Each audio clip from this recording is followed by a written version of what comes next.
শোনেন, ইবলিসের জ্ঞান ছিল, জ্ঞানের দিক থেকে ইবলিস পরিপূর্ণ ছিল। তার মধ্যে একটা জিনিসের অভাব ছিল, সেটা হচ্ছে বিনয়।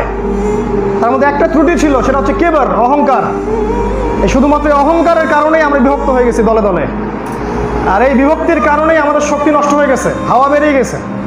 আপনাকে কেউই মূল্যায়ন করে না, বিশ্বাস করেন, কেউ আপনাকে মূল্যায়ন করে না। কোনো বাইরের সুপার পাওয়ার বা ইন্টারনাল কোনো পাওয়ার, কেউ আপনাদেরকে কোনো মূল্যায়ন করে না। তারা জানে যে আপনারা বিভক্ত, এবং আপনাদেরকে শেষ করে ফেলা এটা কোনো বিষয় না। এক ভাইকে উস্কে দিলে আর এক ভাইকে সে গলা কেটে দিলে, ওরা খুব ভালো করেই জানে। কারণ আমরা যখন বলছি যে সমস্ত ওলামায়ে কেরাম যারা হকপন্থী, যারা স্পষ্ট বেদাতি, স্পষ্ট মোশরিক, ওদের কথা বাদ দেন, যারা হকপন্থী ওলামায়ে কেরাম আছেন, তাদের উচিত একটা জায়গায় এসে বসা, তাদের মধ্যে একজনকে দায়িত্ব দেয়া বা একটা শুরা করা, এবং করে নিয়ে আমাদের জনসাধারণকে এগিয়ে নিয়ে যাওয়া ইসলামের রেভলিউশনের দিকে বা ইসলাম শান্তিপূর্ণভাবে প্রতিষ্ঠার দিকে।